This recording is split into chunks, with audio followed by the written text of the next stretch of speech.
Welcome back to HLN Now. It's been nearly 15 months since the heartbreaking news out of Newtown, Connecticut. 20 children, 6 staff members at Sandy Hook Elementary School killed by a lone gunman.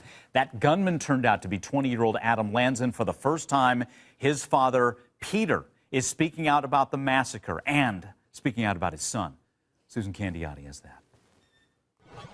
Peter Lanza, the father of Sandy Hook shooter Adam Lanza, has broken his silence, saying, "With hindsight, I know Adam would have killed me in a heartbeat if he had the chance."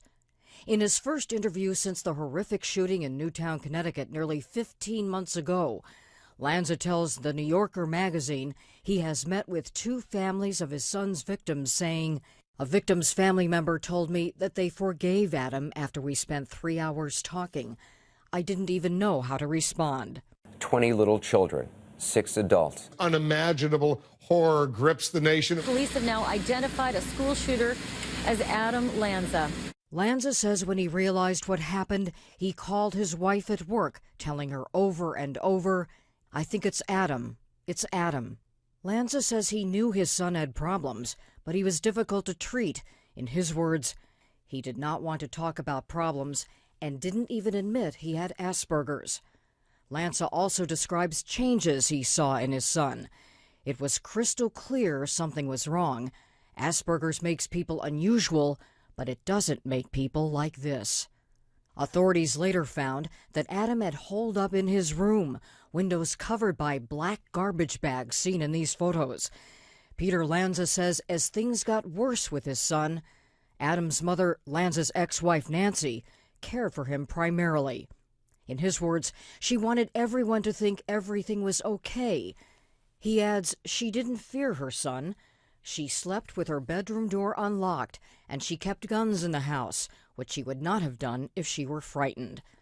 These photos, released late last year by the Connecticut State Police, show an open gun locker, several firearms, and lots of ammunition inside the home. Andrew Solomon interviewed Lanza for The New Yorker and gave his take on Adam's mother, Nancy, on the Today Show. Nancy Lanza was always trying to give Adam a good day, and she didn't think enough about giving him a good life. Peter Lanza says he is haunted by his son, dreaming about him nightly, detailing one nightmare, being hunted like one of his son's victims. Susan Candiotti, CNN, New York. So much here. So, again, think of this. This is a father basically saying of his own son he wished he'd never been born. And another quote, "You can't get any more evil than that." Joining us to talk about it, psychotherapist Stacey Kaiser. She's author of the book, How to Be a Grown-Up, 10 Secret Skills That Everyone Needs to Know. Stacey, what strikes you about this, about Peter Lanza breaking his silence? Is it those 2 quotes I just mentioned or something more than that? Well, I definitely think that he was ready to talk, and it probably took him 15 months to gear up. As a parent, I can tell you, and anyone who's a parent knows, that this is something you never would imagine your child doing. We all have those worst case scenarios in our heads, but it would never be one of these. So to have to face that and grieve is a large and long process. And so I'm guessing there's some healing in this for him as well, the fact that he talked to some families and he's coming out and sharing some things with the media. Yeah, saying that he didn't know how to respond when victims' families say that they forgave Adam. What about him forgiving himself?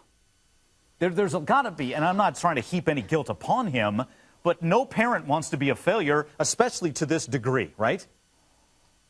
Yeah, I mean, I hope he forgives himself because clearly this young man had a mental illness. But I can tell you that my hunch is he never will. And it's partly because you do walk around wondering, what could I have done? What should I have done? And the fact that he didn't have a relationship for 2 years is going to make him think to himself, had I been there, had I intervened, had we had a relationship, maybe I could have stopped this. Right. And isn't that something for parents to know? Whether it's, you know, you hear the description of mom who sounded like she wanted, I wouldn't say ignore it, but she wanted to make sure everybody thought everything was okay and wanted to give her son a good day, not necessarily a good life.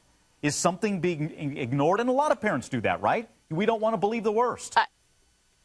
Absolutely. I mean, I think it's great that she wanted him to have a good day, but she needed to add the good life part. But one of the hardest things when you find out that your kids are struggling with a developmental disorder or a mental illness is to really face it to fix it. And so the brushing under the rug thing often does tend to escalate the situation. And unfortunately, I think that's what happened here. Yeah, you know, and And we hope that the stigma of any kind of mental illness for anybody, but especially for our children, our teenagers, goes away so we can properly act and get them the help they need and not try and sweep things under the rug in any way.